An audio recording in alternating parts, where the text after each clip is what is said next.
I happen to teach the premarital class at Grace Community Church. Já v našem sboru učím předmanželské poradenství. And the last seminar, just before we go to questions and answers, A ten poslední seminář předtím, než se vždycky dostaneme k otázkám a odpovědím, is on helping the unmarried, about to be married, to make plans on how and where to have sex. Tak to se týká toho, jak pomoci těm, kteří ještě nejsou vzítí, jak si naplánovat to, jak a kde budou mít sex. And so I like to play with them because we don't say that word very often at Grace Community Church, as most Christian churches don't. A v našem sboru, stejně jako asi v jiných sborech, slovo sex nevyslovujeme zas tak často.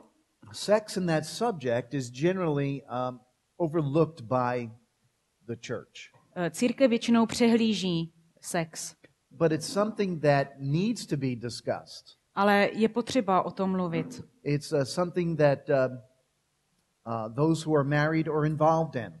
A je potřeba, aby ti, kteří jsou v manželství, jej provozovali. And so we need to help people come up with some biblical guidelines so that they know the parameters of which to have their sexual conduct. A tak těm lidem, kteří vstupují do manželství, musíme pomoci ukázat jim určité směrnice, navést je, jakým způsobem můžou Number one, in mít talking sex. about sexual issues, we need to be discreet, we need to be comfortable, and we need to be appropriate.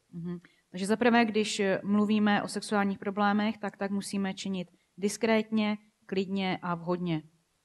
As a counselor, I will not speak with a woman alone if she's going to be discussing that issue with me. Já, když mám tam jako poradce ženu, tak o těchto záležitostech s ní nebudu mluvit o samotě. I will ask my secretary or my wife to sit in on that kind of counseling. Vždycky požádám buď svoji sekretářku nebo svoji manželku, aby tam byla se mnou. That's just to be careful and to be appropriate. To je prostě, abych byl opatrný a aby se všechno dělo tak, jak se má dít. Hodně. When we become Christians, something changes in our thinking about the whole idea of talking about sex. Když uvěříme, tak se určitým způsobem změní vůbec naše vnímání toho, jakým způsobem mluvíme o sexu. We sometimes get so puritanical in our thinking that it's not something that we ever bring up in the church. Někdy se staneme natolik puritánští, že vůbec o tom ani nemluvíme. But I think when we do that, we neglect helping our children and next generations handle that aspect of their Christian life. Ale když o tom nemluvíme, tak vlastně bráníme našim dětem a lidem církvi se dozvědět o sexu. To my best ability, what I'd like to do is to try to give you a clear understanding of a biblical view of sexual relations. Chtěl bych, abyste měli biblické porozumění sexuálních vztahů. Okay, we see in Genesis chapter 1 verses 27 through 31 that God made male and female. He made two different types of human beings. V Genesis 1:27 až 31 vidíme, že Bůh stvořil muže a ženu, dvě odlišné osobnosti, dva odlišné lidi. And in verse 28 he commands them to have relations. A ve 28. verši vidíme, že jim Bůh nařizuje, aby praktikovali sex. He says to go forth and multiply. On jim říká, ploďte se a množte se. You can only do that through having relations. Even the stork can't help you out. A toho můžete dosáhnout jenom skrze sex. Do you have that here where the stork brings the baby? Aha, ano, s tím vám nepomůže ani čáp. Čáp vám děti nedonese. As a matter of fact, if you look at Genesis 1:31, after God says all of that, and he says, and it was very good. That's the first time he said very next to good. A když se potom podíváte na ten 31. verš, tak poté to je poprvé, co Bůh říká, že se na to podíval a viděl, že je to velmi dobré. Velmi. It's important for us to understand that sex isn't something that should be hidden somewhere. Takže je důležité, abychom rozuměli tomu, že sex není něco, co by mělo být někde skryto. The next biblical principle that we see is in Genesis 2:24 and 25. Ten další princip biblický vidíme v Genesis 2:24 až 25. Sex is for married persons only. Sex je určen pouze pro lidi v manželství. As I said, I do the premarital at Grace Community Church. A jak jsem říkal, tak já dělám ta předmanželská poradenství. If any of those students ask me to marry them, I ask them if they are involved in sexual relations. Když někdo požádá, abych je oddal, tak se jich vždycky zeptám, jestli provozují sex. And I tell them if they are, I will not perform the marriage. A já jim řeknu, že pokud sexuálně žijí, tak já je neoddám. They are not to get married because they're having good sex. Oni se nemají brát kvůli tomu, že mají spolu dobrý sex. That's a violation of God's law. To je porušení Božího zákona. And they are only to get married if they're truly committed to one another. Oni se mají vzít pouze, pokud jsou si plně oddáni. The second point there that we have is that marriage is more than sex. Za druhé vidíme, že manželství je víc než sex. It's like this young man who came up to me when he was in college and he said, "Pastor, I can't wait to get married so I can have sex every day." Jenom za mnou přišel mladík z našeho semináře a řekl, já už se nemůžu dočkat, až se ožením, až budu konečně moct mít sex. I laughed. A já jsem se zasmál. Každý den. Říká. Sex is just a part of marriage. Sex is just a part of marriage. To byla ta směšná část každý den, ano. Sex je jenom součástí manželství. Not only that, but sex should be planned in marriage. A my bychom měli plánovat sex v manželství. Especially once you have a few children. A obzvláště ve chvíli, kdy máte děti. Because you want to make sure it's not when the children are around. Protože chcete mít jistotu toho, že k tomu nebude docházet, když jsou kolem děti. So anyway, point number 3.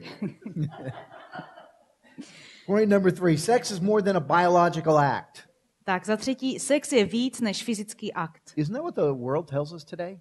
A není to přesně to, co nám říká svět? It's just a release. It's something that you have to do. Je to prostě něco, co potřebuješ dělat. And that's why they want to legalize prostitution. A proto chtějí zlegalizovat prostituci. That's why they want to have freedom of homosexuality. A proto chtějí, aby mít svobodu v homosexualitě. Because if it's just a biological act, it's just like the animals. Protože jde jenom o nějaký fyzický akt, je to stejné jako u zvířat. But remember, we were made and created in the image of God. Ale pamatujme, že my jsme byli stvořeni podle obrazu Božího. Sexual relations help us to know the other person. It's a way of growing in unity with the other person. Sexuální vztah nám pomáhá poznat toho druhého. Je to způsob, jak rosteme ve společné jednotě. Sexual relations is a form of intimate sharing. It's a time when you're very close with the other person. Sexuální vztahy jsou druhem intimního sdílení. Jsou to ty chvíle, kdy jste si velmi blízko. The first 6 years of my marriage, I was not a Christian. Těch prvních 6 let manželství jsem nebyl křesťanem. Once I became a Christian, I announced to my wife, I said for the first time, I love you. Když jsem se stal křesťanem, tak to bylo poprvé, co jsem svojí manželce řekl, já tě miluji. Now, please understand, I loved her before that, but I didn't love her the way Christ tells us to love. Já jsem ji miloval i předtím, ale já jsem ji nemiloval takovým způsobem, jak nám říká Kristus, abychom milovali své manželky. Agape love is different than eros love. Ta boží láska je jiná než ta sexuální láska. Agape love is different than phileo love. Ta boží láska, agape láska je jiná než ta láska phileo, ta láska přátelství. And I had the phileo and I had the eros down, but I had no idea what agape was. Já jsem ji uměl milovat tou erotickou láskou, tou láskou přátelství, ale neměl jsem žádné ponětí o lásce agape. And that's when our sexual relations actually became an intimate sharing with one another. A v tu chvíli se náš sexuální vztah stal druhem intimního sdílení. Because before then I was looking out for what I could get, not what I could give. Protože předtím jsem hledal, co můžu získat, co můžu dostat od ní, ale potom a ne to, co já můžu dát. Sexual relations symbolizes appreciation, acceptance, approval and regard for the other person. Sexuální vztahy symbolizují porozumění, přijetí, uznání a úctu. They promote togetherness and unity and mutual trust. podporují soudržnost a jednotu, vzájemnou důvěru a společenství. And the ultimate is the companionship that you have in that area. A nejdůležitější z toho je to společenství.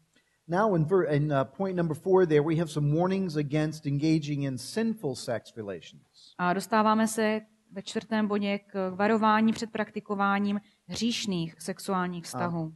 I'm going to let you read through those verses on your leisure.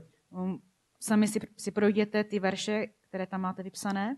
But I want to look at some of the encouraging to participate in godly sexual relations. A chci se podívat na některá ta povzbuzení k praktikování zbožných sexuálních vztahů. You don't need to turn to Proverbs 5. Nemusíte hledat přísloví But v 5. kapitole. you need to make note that Proverbs 5 is in the middle of Proverbs, or near in the context of Proverbs 5, 6, and 7. Je důležité, abyste věděli, že 5. kapitola přísloví se nachází v kontextu té 5. kapitoly, 6. kapitoly, 7. kapitoly. And Solomon is talking to his son about sexual relations with the wrong kind of people and the right kind. A Šalamoun mluví se svým synem o těch špatných vztazích sexuálních a o těch dobrých. He talks about not going to the red light district. On mu říká, aby nechodil do k těm To where prostitutes are. Aby nechodil za prostitutkama, But to go with his wife. ale aby chodil za svou manželkou. In verses 15 and 18 we see sexual desire is a natural occurrence. That happens. Ve verších 15 a 18 vidíme, že sexuální touha je přirozená. And it happens for all of us. A je přirozená nám všem. The counseling that I normally do in this area with regards to couples is that one may have a higher desire than the other one. V mém poradenství se stává, že se dostáváme k tomu, že někdo má větší touhu sexuální než ten druhý. And that's when I wonder, why did God put them together when these other people have different desires over here? A to jsou ty chvíle, kdy si říkám, proč je tedy Bůh dal dohromady, když zase třeba někdo jiný by si společně mohli v této věci více vyhovovat. But I know my God's never made a mistake. Ale já vím, že můj Bůh se nikdy neplete. So it's something that these people need to learn. A tak jde o to, že je to něco, co se tito lidé musí naučit. I had this one woman say to me, I can never satisfy my husband. Jedna žena mi kdysi řekla, já nikdy nemohu uspokojit svého manžela. I challenged her that for 2 weeks, if she would just completely try to satisfy him. Já jsem ji povzbudil, aby zkusila 2 týdny ho uspokojovat. She and her husband came in after 2 weeks and she said, he's exhausted. He's satisfied. Oni se vrátili po 2 týdnech a ona říká, manžel je vyčerpaný, je plně uspokojen. And so I was able to prove to her that it can happen. A já jsem jí tak dokázal, že se to může stát. Že ho může tedy uspokojit. Point number 2, their sexual desire should satisfy one's spouse. Sexuální vztahy by měly být naplňovány manželem nebo manželkou. It is not about satisfying self. Měly by sex by měl uspokojovat naplnění mého partnera, ne moje. But always looking out for the benefit of your partner. Vždycky mějte na mysli dobro toho druhého. In 16 and 17 of that chapter 5, there it says you are to reserve yourself for your spouse and only for your spouse. Verše 16 až 17 máš být vyhrazen pouze pro svou manželku a naopak. And then through the rest here we can see the sexual relations are blessed. Vidíme, že sexuální vztahy jsou požehnané, požehnáním and they're satisfying. A jsou uspokojující. We're going to skip over Solomon here, but you can read through that book tonight if you need to. Přeskočíme píseň písní, můžete si tady tu knihu přečíst dneska večer. Let's look at some New Testament passages. Podívejme se na novozákonní pasáže. Hebrews 13:4. Židům 13:4.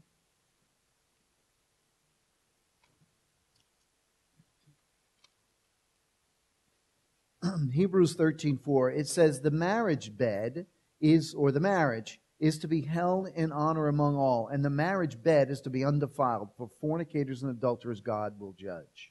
Manželství ať je u všech ve vážnosti a manželské lože neposkvrněné, neboť smilníky a cizoložníky bude soudit Bůh. Someone asked me once if there's a difference between fornicators and adulterers. Když jsem někdo si zeptal, jestli je nějaký rozdíl mezi cizoložníky a smilníky. Adulterers are those who are married having relations with somebody else. Cizoložník je ten, kdo je ženatý nebo je vdaná a má sexuální vztah s někým jiným. And fornicators are those who are not married and are having relations with others. A smilník je ten, kdo není ženatý nebo vdaný a žije sexuálně. So the marriage bed, even with regards to the New Testament, says that it is to be held in honor. It is to be undefiled. Takže manželské lože nechtě ve vážnosti. Marriage is a nechtě neposkrněné. marriage is a very important thing. Manželství je velmi důležité. It is something that is well blessed by God. Je Bohem požehnané. However, it's not for everyone. Ale manželství není pro každého. There are some who have been given the gift of singleness. Některým byl dán dar toho být svobodný. But if they have the gift of singleness, that means that they do not desire or want sexual relations. A pokud jim byl tento dar dán, tak to znamená, že oni nemají sexuální touhy. And that's why it says here, God forbids all sexual relations outside of marriage. A tady proto se píše, že Pán Bůh zakazuje jakékoliv sexuální vztahy mimo manželství. Turn with me to 1 Thessalonians 4. Otočte si do 1. Tesalonickým 4. kapitoly. While you're turning there, years ago, I was asked by our Shepherds Conference to teach on the passion for purity for pastors who came to the conference. Jednou jsem byl požádán, abych na jedné konferenci mluvil o touze po čistotě. I had 450 men in my seminar. A měl jsem toto vyučovat kazatelům a měl jsem tam 450 mužů. When I got up to the podium, I was talking to myself. I don't know if you ever do that, but I do. Když jsem šel nahoru, tak jsem mluvil, tak jsem sám sobě říkal, nevím, jestli sami k sobě někdy mluvíte, já ano. And I said to myself, I wonder why they're here. Is it to help others or to help themselves? A já jsem si říkal, proč jsou ti mužové tady? Jsou tady, aby pomáhali ostatním nebo aby pomohli sobě? And I was trying to see which way I should approach it, so I approached it both ways at the same time because a tak jsem přemýšlel, jakým způsobem k tím mám přistupovat, a pak jsem si rozhodl, že budu mít ty oba dva přístupy. I realized that some of those pastors were struggling with their own sexual life. Že jsem si uvědomoval, že někteří z těch kazatelů bojují se svým sexuálním životem. Pornography, which we'll talk about later, ruins marriages, ruins relationships. Pornografie, o které ještě budeme později mluvit, ničí manželství, ničí životy. And in 1 Thessalonians chapter 4, we see what God has to say about it. He says this is his will for you, your sanctification, that you abstain from sexual immorality. A 1. Tesalonickým 4. kapitola, 3. verš, neboť toto je vůle Boží, vaše posvěcení, abyste se zdržovali smilstva. As Christians, we're to be fulfilling God's will. My jako křesťané máme naplňovat Boží vůli. And that means in the area of sexual morality. A to znamená také v oblasti sexuální čistoty. God doesn't exclude sexual activity. He wants you to have sexual activity. Bůh nevylučuje sexuální aktivitu, on chce, abyste byli sexuálně aktivní. But it is to happen within marriage. Ale má k tomu docházet v rámci manželství. As it says here in verse 4, it says that each of you know how to possess his own vessel in sanctification and honor. 4. verš, aby každý z vás uměl zacházet se svou nádobou ve svatosti a úctě. You are to be sanctified in your sexual relations. Máte být posvěceni ve vašem sexuálním životě. The opposite would be in verse 5, not in lustful passion like the Gentiles who do not know God. Opakem je verš 5, ne v žádostivé vášni jako pohané, kteří neznají Boha. What makes the church different than the world? V čem je církev jiná než svět? We don't do the things of the world. My neděláme věci světa. We don't act like them, we don't look like them. My se nechováme jako oni, my nevypadáme jako oni. We don't talk like them or like what they like. My nemluvíme jako oni a nám se nelíbí to, co se líbí jim. And I got to tell you today, as a pastor, I see more and more people falling morally. A musím říct, že jako kazatel vidím čím dál více lidí, kteří padají v té oblasti čistoty. The internet, which has invaded the home, Internet, který ovládá naše domovy, has caused men to fail and women to fail as well. způsobuje, že hřeší jak muži, tak ženy. Point E here, it says sexual encounters can never be casual. And that's what internet pornography is. It's casual. A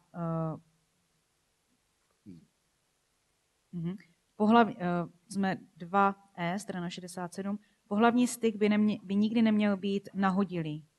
You see, even in that casual sexual relation that's going on there, I v takové situaci, kdy dochází k nějakému nahodilému sexu, which some men say is innocent, a možná nějaký muž by řekl, že o nic nejde, takes them away from their relationship with their wife.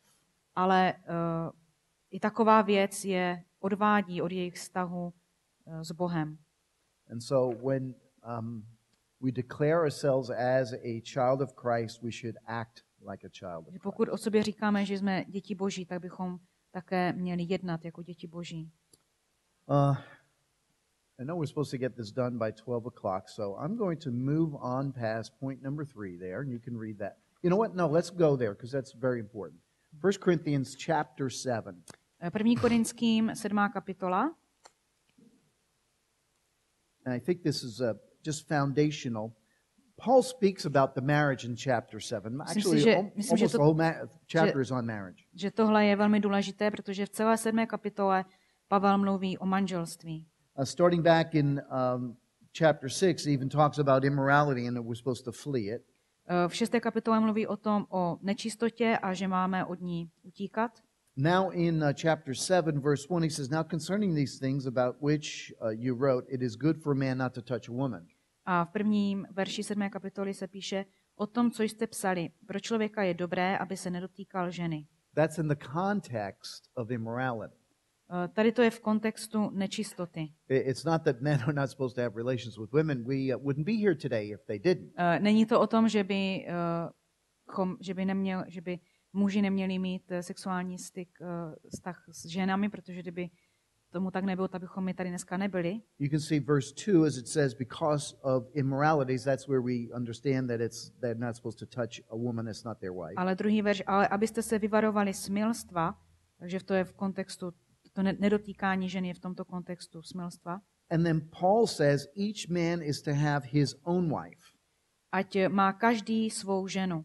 And it's not just for the man, but it's also for the woman. Each woman is to have her own husband. A neplatí to jenom pro muže, ale také pro ženy. A každá, ať má svého muže. It's a relationship for life. As long as they live, they're to be together. Je to vztah, který bude trvat celý život. Dokud budou žít, tak budou spolu. Now Paul tells the husband exactly what he's supposed to do. A Pavel říká muži přesně, co má dělat. The husband must fulfill his duty to his wife. Muž ať plní své ženě, čím je povinen. Sounds like a job almost. Vypadá to, jako kdyby to byla nějaká práce. No, but his responsibility is towards her, not towards his selfish self. Jde o to, že ta jeho zodpovědnost leží ve vztahu k manželce, ne k němu, nejde o něho. But you see, it's also a command to the wife. It says, and likewise also the wife to her husband.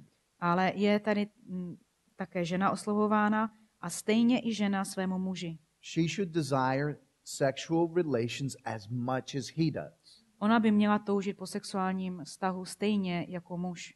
And he should desire sexual relations as much as she does. A naopak zase on. God, you made it easy. Yeah, exactly. Sexual relationships are important, is what this passage is telling us. Tento oddíl se nám snaží říct, že sexuální vztahy jsou důležité. As a matter of fact, Paul goes so far in verse 4 to say the wife does not have authority over her own body. Pavel je dokonce tak daleko ve 4. verši, že říká, že žena nevládne svým tělem. But he goes on, he says, but the husband does. He has the authority over her body, and likewise, also the husband does not have authority over his own body, but the wife does. Nýbrž její muž. Podobně ani muž nevládne svým tělem, nýbrž jeho žena. That's a unity that you cannot see anywhere else. To je jednota, kterou neuvidíte nikde jinde. Where one has authority over another body and the other has authority over their body. Kdy jeden vládne tomu tělu toho druhého a naopak. So what does all this mean for us as Christians? Že co to pro nás znamená jako pro křesťany? When I'm doing counseling, Když já dělám poradenství, instruct people to have a conversation about sexual activity. tak já nabádám lidi k tomu, aby mluvili o sexu. How much? Jak často? What kind? Jaký druh? Because in the scriptures we never get a specific picture of what sexual relations is supposed to look like. Že písmo nám nedává jasný, přesný obrázek toho, jak by měl vypadat sexuální vztah. Sex. I believe we have a freedom in that area. Já věřím, že v této oblasti máme svobodu. But this is how far that freedom goes. Ale ta svoboda jde pouze takto daleko. Do nothing from selfishness or empty conceit, Nedělej nic ze své vlastní sobeckosti, but with humility of mind think more highly of the other person. ale považuj toho druhého za přednějšího sám sebe. I asked those young people in the premarital class, once they're married, to put a list down of things that they prefer in the marriage bed. Já říkám těm svým, těm, kterým radím v tom předmanželském poradenství, aby až budou vzítí, tak aby si napsali seznam věcí, které oni preferují v oblasti sexu. The husband is supposed to put his list together, a woman's supposed to put her list together. Manželka si napíše svůj seznam a manžel si napíše svůj seznam. Then they exchange the list, Potom si to vymění ty seznamy and they never visit it again. a už se k ním nikdy nevrátí. They never look at it again. Why? Because the other person now knows what they prefer. Protože ten druhý člověk teďka ví, čemu on dává přednost. A husband can't demand from the wife, I want this. Manžel nemůže přijít za manželkou a požadovat, já chci toto. Because she already knows what he wants. Protože ona už ví, co on chce. And if she wants to do that, she'll let him know. A pokud she wants him. If she wants that particular act in sexual activity, she'll let him know. I want to do that. A pokud ona také tohle konkrétní věc chce dělat, tak ona mu to dá najevo, ona mu to řekne. Do you understand some of the implications here? Rozumíte, co z toho vyplývá? Sometimes people have problem in the marriage bed when they're Christians. Někdy mají křesťané problémy v sexu. Frustration comes in.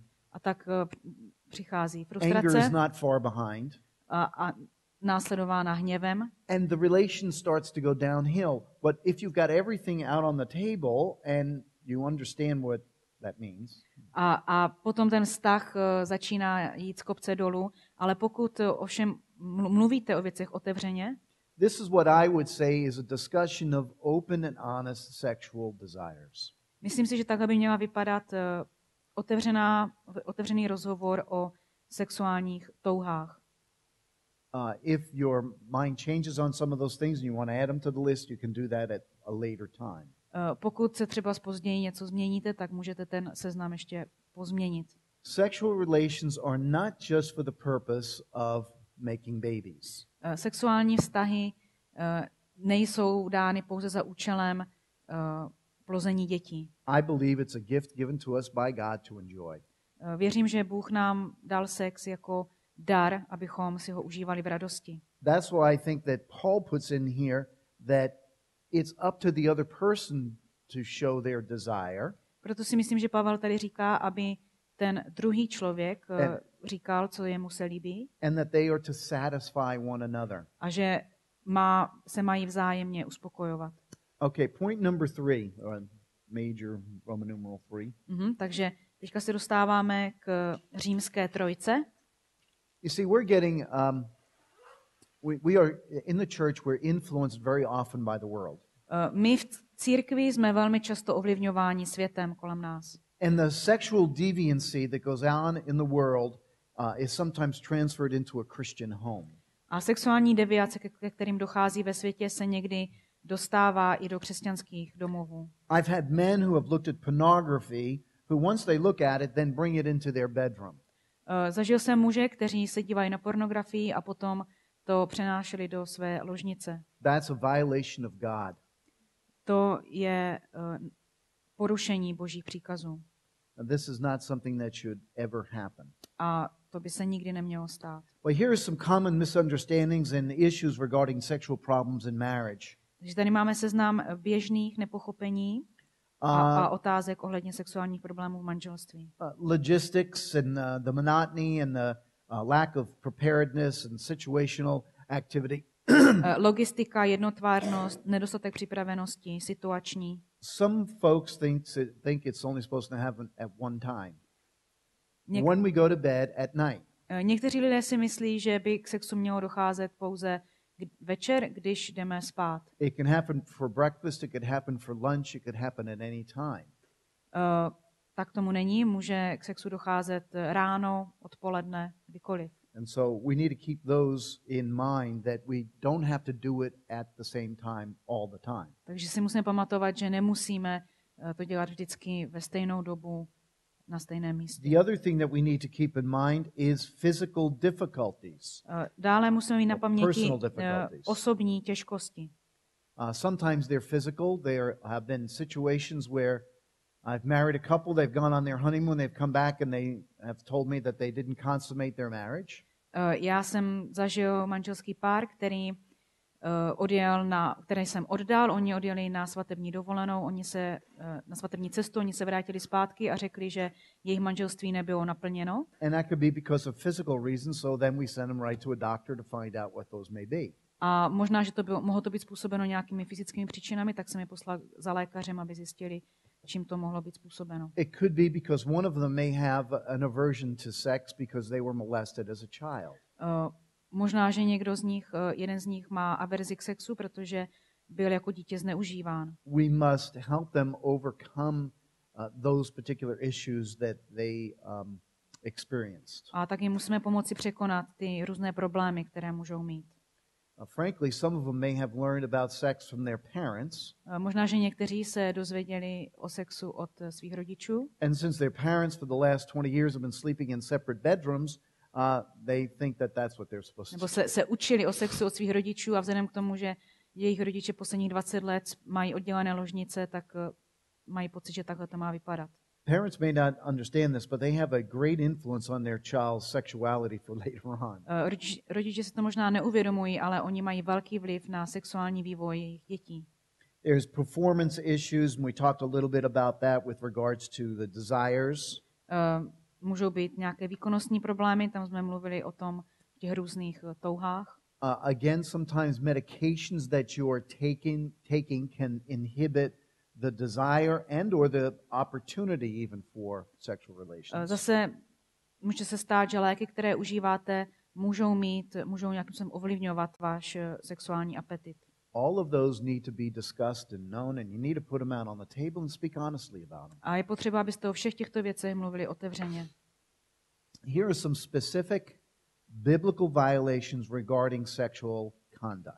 A dostáváme se ke konkrétním příkladům porušení biblických pravidel sexuálního chování. Mentioned it before, but we'll mention it again. Premarital sex. Už jsem o tom mluvila, ale chci to znovu zmínit, předmanželský sex. Sexual intercourse before marriage is not to happen. Nemá docházet k pohlavnímu styku před manželstvím. But you know, I live in the real world. Ale já žiju v skutečném světě, v reálném světě. And I've dealt with people for years who fall in that area. A já jsem zažil spoustu lidí, kteří v této oblasti padli.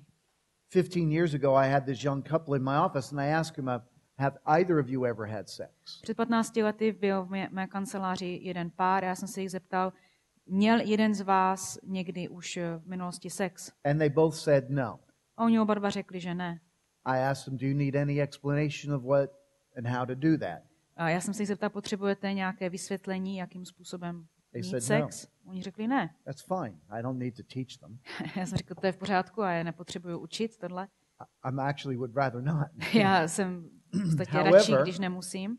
3 years later, ale o 3 roky později they were back in my office. Byli zpět v mojí kanceláři. Their marriage was nearly over.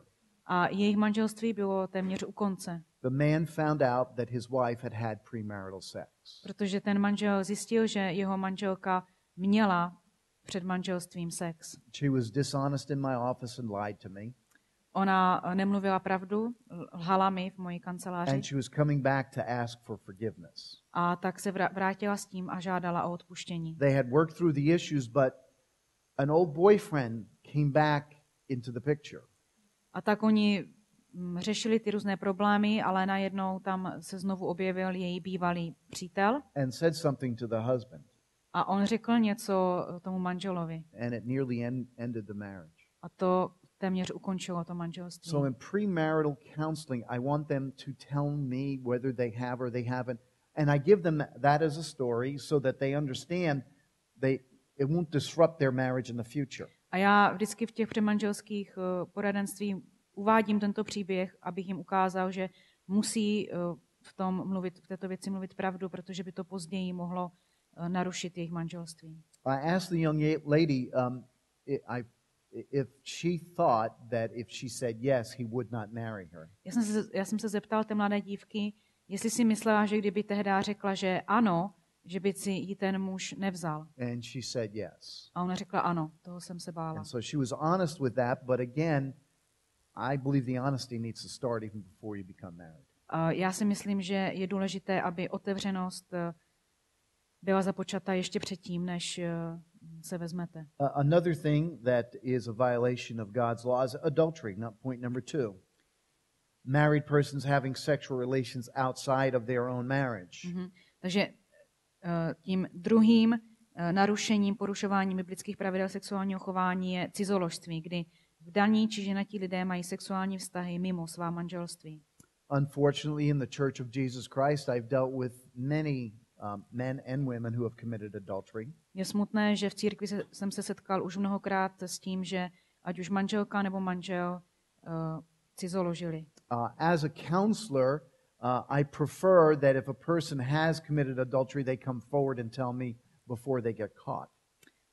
Já jako poradce mám radši, když jeden z těch partnerů, který spáchal cizoložství, s tím vyjde najevo, se k tomu přizná ještě předtím, než to vyjde najevo, než ho někdo chytí. What that tells me is that they don't like their sin and they want to do something about it. Protože když to udělá, tak já vidím, že tomu člověku se nelíbí hřích a že s ním chce ten hřích a chce s ním něco dělat. However, if they get caught by their spouse, I don't know if they're being honest about their repentance. Ale pokud jsou přistiženi svým partnerem, svou partnerkou, tak já nemám jistotu, jestli opravdu myslí upřímně to svoje pokání. In those situations, I ask the person who violated God's law to tell me every single situation.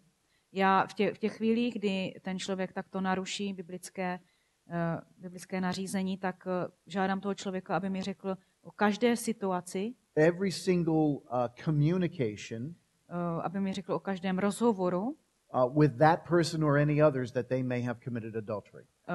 Který měl s tím člověkem, se kterým spáchal cizoložství. And I tell them, remember everything because from here on we're going to believe that you're honest. A já jim říkám, tohle si pamatuj, protože od této chvíle ti budeme důvěřovat, že říkáš pravdu. But if you leave something out and it comes up again, then how do we know that you've been truthful with us? Ale pokud něco zamlčíš a potom to vyjde najevo, tak já už nebudu mít jistotu, že říkáš pravdu. Those are for the marriages that are trying to stay together. To se týká manželství, která se snaží zůstat spolu. However, because of adultery, there are times where people will divorce the other person because of that. Ale zase v jiných případech dochází k tomu, že kvůli cizoložství se lidé rozvádí. I believe that Matthew chapter 19 says that because of immoralities you can divorce the person. Já věřím, že na základě Matouše 19. kapitoly je povoleno v případě cizoložství se nechat rozvést. But I don't believe that you have to divorce the person. Ale nemyslím si, že by si se musel s tím člověkem rozvést. I was telling this story to some of you yesterday, I think, or the day before. Včera jsem říkal tento příběh někomu tady. I had a woman who was committing adultery and her husband knew it and he came, actually she had left his house. Tato žena cizoložila s někým a ona odešla z domu. She moved in with another man and the husband kept coming to my door, my office, knocking on the door, so I want my wife back. A ona opustila ten domov a šla žít s tím druhým mužem a ten její manžel vždycky pořád za mnou chodil do mé kanceláře a říkal, já ji chci zpátky. It was 4 weeks before I found out where she was living and was able to contact her. Trvalo mi 4 týdny, než jsem zjistil, kde ta žena bydlí a než se mi podařilo se s ní spojit. Told her that she needed to repent and come back, and she said no. Já jsem jí řekl, že musí činit pokání a má se vrátit, a ona řekla, že nechce. 2 weeks later, she calls me. O 2 týdny později ona volá mě. And she says, Pastor, will my husband take me back? A ptá se, vezme mě můj manžel zpátky. And I said, I do believe he still wants you back, and we came back together and we started counseling. Já jsem jí řekl, já myslím, že on chce tě vzít zpátky, a tak jsme začali poradenství. We were trying to work towards forgiveness and repentance and making sure that it was real. Snažili jsme se dopracovat k odpuštění a k tomu, aby to ta její žádost odpuštění, aby to bylo opravdové. And then we found out that she was pregnant with the other man's baby. A pak jsme zjistili, že ona je těhotná s tím druhým mužem. I thought it was over. A já jsem si myslel, že v tu chvíli to skončilo. But he still wanted her. Ale ten manžel ji stále chtěl. So what I did was at that point was to call the man who had gotten her pregnant. A tak v tu chvíli já jsem zavolal tomu muži, se kterým ona čekala to dítě. To let him know that he was a dad and did he want anything to do with that child. Abych mu teda řekl, že bude otec a jestli s tím dítětem chce mít něco společného. I had the woman ask him for forgiveness because she had violated God's law in having adultery with him. Řekl jsem té ženě, že ona musí žádat o odpuštění i toho muže, protože se provinila tím, že s ním cizoložila. And the last thing was, since he didn't want anything to do with the baby, a protože ten muž nechtěl s tím dítětem mít nic společného, that I gave him the gospel. Tak jsem s ním sdílel evangelium. He did not come to Christ, but he didn't want anything to do with the child. On neuvěřil a nechtěl mít s tím dítětem nic společného. But those two are still married today. Ale ti dva jsou dnes pořád spolu. I guess the child, it's a young man, is 15 to 17 years old. A tomu dítěti je dnes 15 nebo 16 let. And he looks more like his non-biological father than he does his biological mother. A on je více podobný svému nebiologickému otci, než té své biologické matce. The only way that happens is because of God. A to se mohlo stát jenom díky Bohu. He covered the sin. On přikryl ten hřích. And so remember, even in adultery, it doesn't mean the ending and the dissolution of the marriage. It can still be worked through. Cizoložství automaticky nemusí vést k rozvodu. Vždycky se dá s tím nějak pracovat. Another thing that unfortunately we have to talk about is homosexuality. Bohužel musíme mluvit také o homosexualitě. This is sex between people of the same sex. Jedná se o sex mezi osobami stejného pohlaví. Obviously, we would understand this as a violation of God's law. My samozřejmě to vnímáme jako porušení Božího zákona. He destroyed a city and it's still destroyed till today. On zničil město a to město je do dneska zničené kvůli I've been to Israel where they think the city of Sodom was and it's still burning. Já jsem byl v Izraeli na místě, o kterém si myslí, že to dříve bývala Sodoma a pořád ještě je zničené. But the point here is that we understand that since this is a violation of God's law, we still need to preach against it. A protože my věříme, že je to porušení Božího zákona, tak musíme kázat proti tomu. Even if the country we live in or tells us not to do that. Dokonce i když ta země, ve které žijeme, nám říká, nebo že nemáme nic říkat proti tomu. Even if the state that I live in, California, where we have lots of homosexuals, tells us we can't. Dokonce i když žiju ve státě Kalifornie, kde máme spoustu homosexuálů, nám říkají, že nemáme mluvit proti tomu. Because then we'll be able to have inside men in the jails and be able to witness in the jails. Protože když budeme takovýmto způsobem porušovat ten zákon, tak se můžeme my dostat do vězení a mít tam dobrou vězeňskou službu. Because that's where they're going to send the pastors when they don't obey that law. Protože oni pošlou kazatele, kteří do vězení, kteří kážou proti homosexualitě. But even in homosexuality, it's not something that a person needs to continue to do. Ale i v oblasti homosexuality není to něco, v čem by ten člověk musel pokračovat. Through the grace of God and through his forgiveness of sin, skrze nebo díky Boží milosti a odpuštění hříchu, men and women can be freed from that sin. Mohou být lidé osvobozeni od tohoto hříchu. I have years and years ago worked with a man who is a big brute of a man. Před několika lety jsem pracoval s mužem, který byl velké postavy. Who was a homosexual. A byl homosexuál. And we worked through this issue for 2 years. A 2 roky jsme probírali tento problém. He was attracted to that kind of lifestyle. On byl přitahován k tomuto životnímu stylu. Which meant that he wanted to live in the area where homosexuals live, work where they worked. Což znamenalo, že on chtěl pracovat v oblasti, kde žilo hodně homosexuálů, chtěl tam bydlet.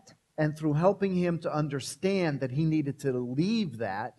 A já jsem se snažil, aby on pochopil, že tam být nemá. And that he fully needed to embrace Christ. Že má opustit to homosexuální chování a plně přijmout Krista. He got to the point where I married him to a woman. I was scared. Good, yeah. Tak jsme se dokonce dostali k tomu, že jsem ho mohl oddat s ženou. So I'm pointing these things out to you to see even with these sins that we think are so ugly. Chci vám ukázat tímto, že i ty hříchy, o kterých si možná myslíme, že jsou tak špatné. As Paul said in Corinthians, and such were some of you. Tak jako říkal Pavel v listu do Korintu, a takovými jste někteří z vás byli. And he can save them. A on je může zachránit. The next particular sin that's sexual deviancy is incest. Tím dalším sexuálním hříchem je incest. You have lots that you can read there on your own. Máte tam ty definice popsané, takže si to můžete přečíst sami. Then there's the sin of rape, and I don't want when you want to go, but the sin of rape there is forcing yourselves sexually on someone else. A dostáváme se ke znásilnění, což je nezákonné a nechtěné, nedovolené vynucování sexuálních vztahů. In the United States of America, we say that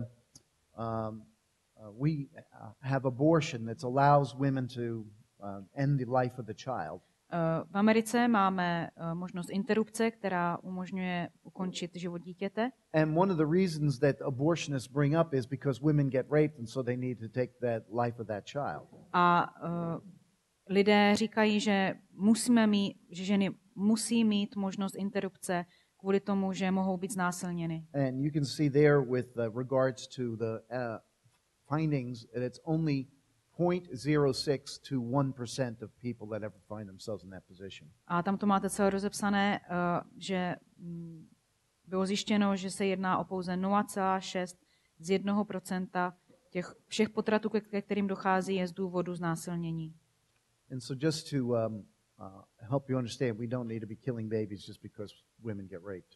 Takže není potřeba, abychom zabíjeli miminka jenom kvůli tomu, že se může stát, že žena může být znásilněna. But that sin of rape sometimes has implications for that woman's future.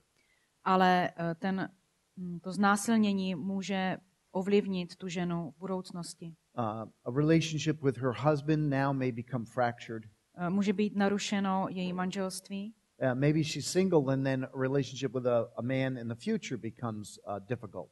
A možná, že je svobodná, ale může mít problémy se vztahem s tím budoucím mužem. In these kinds of situations, I would counsel with her as long as there was another woman alongside me to try to help her to understand that that's not something that she caused.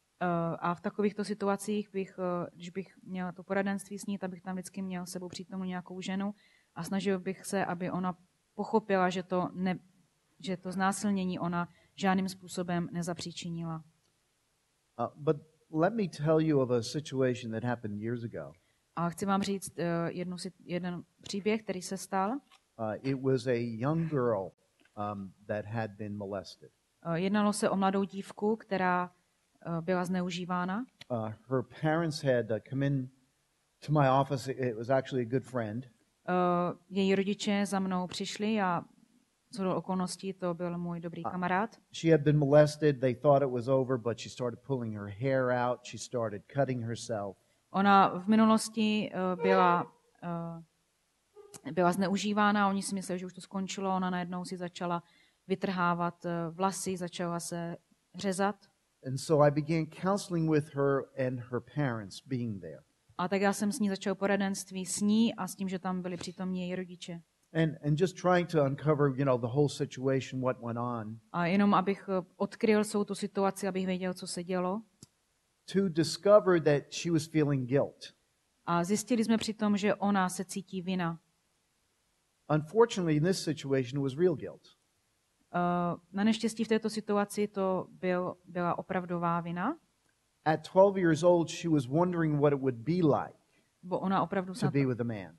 Ve svých 12 letech ona přemýšlela, jaké by to asi bylo být s nějakým mužem. Her imagination had run off, and this particular older man who was in her life. A tak ona dala průchod své představivosti a byl tam nějaký starší muž, kterého ona znala. Of her curiosity. Tak on zneužil jejího hledání nebo té její zvědavosti. And molested her. But she needed to see that she was also guilty. A zneužil ji, ale ona potřebovala vidět, že ona se na tom také podílela, ona také měla na tom svůj podíl viny. Because in a sense she wanted it in her mind. Protože ona to chtěla ve své mysli. Even though she may not have said anything to him. I když mu možná nic neřekla. Once she confessed that sin, a ve chvíli, kdy ona vyznala tento hřích, she stopped cutting, she stopped pulling her hair, and she felt the forgiveness of God. Tak naplno prožila odpuštění Boží a přestala si trhat ty vlasy a řezat se. And I say all of that to just show a situation where sometimes even in something as horrible as molestation. Chci tím říct, že někdy i v situacích, kdy dochází k něčemu tak strašnému, jako je zneužívání, the person is not always completely innocent. Že ten člověk, který byl zneužit, nemusí být úplně nevinný. By the way, that man is in jail and he won't get out for a long time. A mimochodem ten muž, který zneužil, je ve vězení a bude tam ještě hodně dlouhou dobu. The next thing is prostitution or harlotry. Ten další hřích je prostituce. We're going to stop for lunch. That's a good place to stop. Že tady se zastavíme, to je taková dobrá chvíle si udělat pauzu na oběd. By the way, just to let you know, I have never counseled a prostitute. Jenom abyste věděli, já jsem nikdy neposkytoval poradenství prostitutce. But I have counseled a woman, actually two, who were Playboy in Playboy magazines or whatever. Ale poskytoval jsem poradenství ženám, které byly vyfoceny v Playboyi. With my wife and her husband. Společně s mojí manželkou a jejím manželem.